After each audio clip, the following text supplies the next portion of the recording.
This is a story about me, Malky, of blessed memory.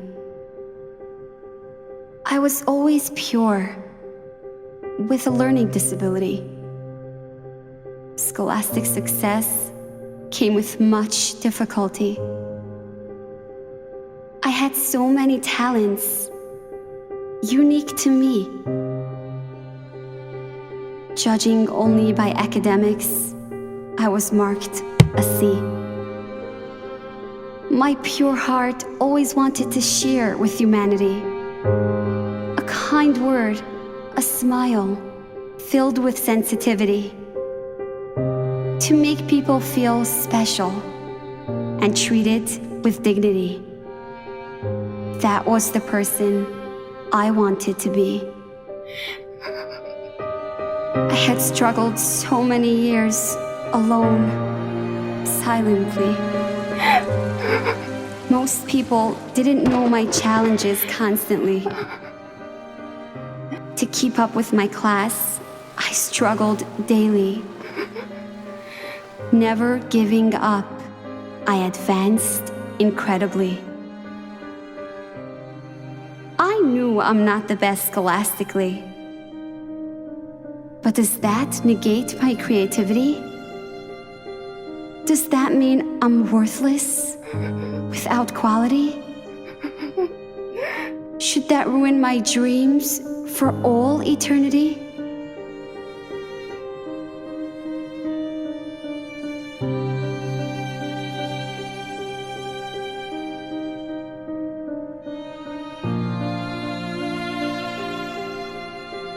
Are academics the most integral part of being a wife? Is that how most people get through life? Do good grades help in times of strife? These feelings pierced my heart like a knife.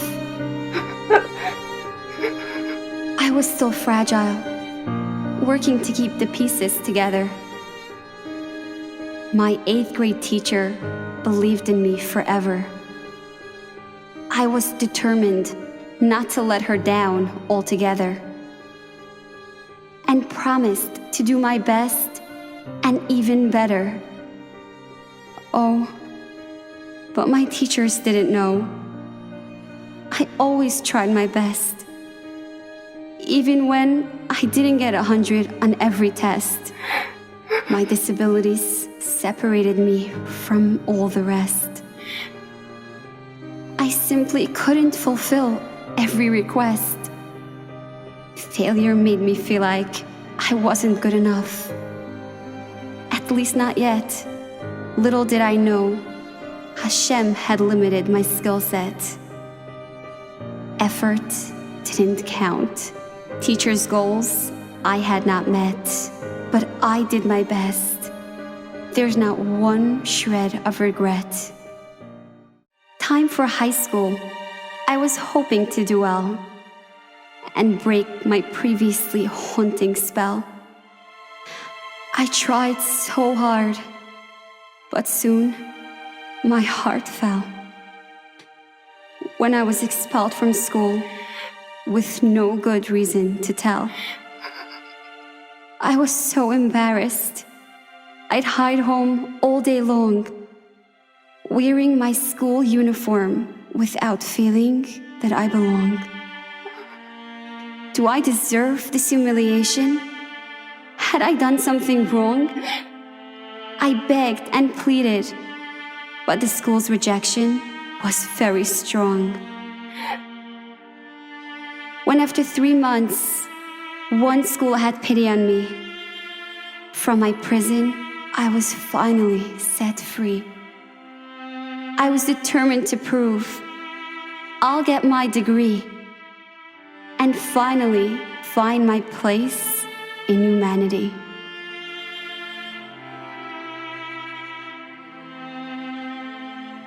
My parents got me all the help I needed to achieve. In me, they always did believe. After a long day in school, not really grasping, I sat all evening with tutors to help me with understanding. It was like going to 2 schools in 1 year. Finally, I buckled. It was too much to bear. The subjects that were so simple for the rest of my grade took me hours to complete with enormous amount of aid. Although I was doing well, I still felt dejected. I stopped caring, and my grades I neglected. If this is the only way not to be rejected, this is not the life choice I had elected. I passed the point of fragile. Now I was broken, beyond repair. Like the plate of the Tanayim, they break on a chair. I started feeling and thinking, life isn't fair. How could it be? Where do I go from here? Without many details, for years I went on searching for a place where I'm appreciated. My soul was yearning. It may be something other than learning, but at least I'll have a reason to get up every morning.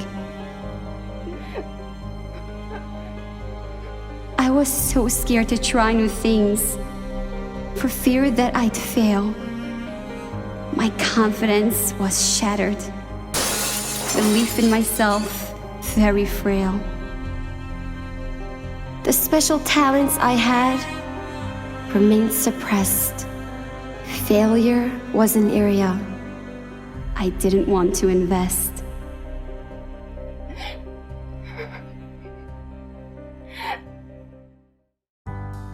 The love my parents gave me was unconditional and true. How I appreciated their acceptance. I made sure they really knew. It gave me the determination to want to heal and live a productive life, one that is real. The struggles I went through may seem to you as negligent, but I assure you, the way it looked, that's not what it meant. For when one is in such pain, in a constant descent, escaping those feelings is life's rent. The amount of times I fell and stood up tall, that's because my parents I could always call. I was young, but not strong enough to walk without a fall. When I felt my future blocked by a big wall, I had my special connection with Hashem. I knew He was there. Even when I didn't understand, my life very unclear, my parents knew I felt Hashem near. That I was a thinker, you may not be aware. Don't judge a book by its cover. We simply need to understand one another. Show respect and value for who they really are. Even you need recognition to shine your own star. The story I'm telling is not just my own. So many children in this pit are thrown. The dark abyss is what they see as their own. Shame, degradation, and rejection is why they moan. In honor of my Neshama, please make a change and stop judging all within range. Try to feel another person's pain. Think what they're going through. Don't look at the surface, how it looks to you. We aren't all gifted with the same talents.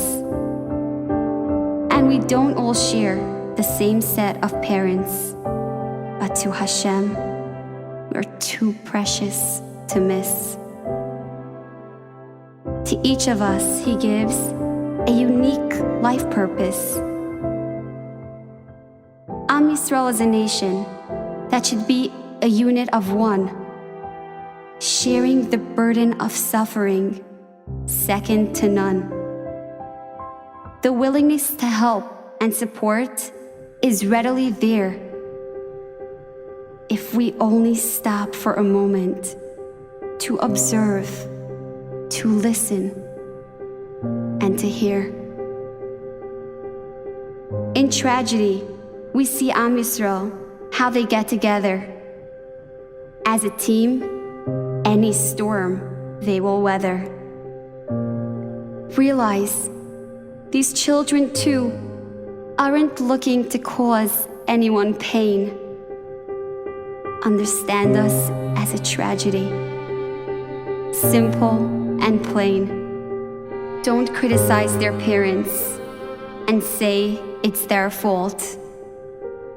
Their reward for suffering is locked in a special vault. Let's care about each other's problems as if it's our own. Then the real V'ahavta kamocha will be shown. If only you cared when I was fragile and scared, I wouldn't be broken. These words would be unspoken.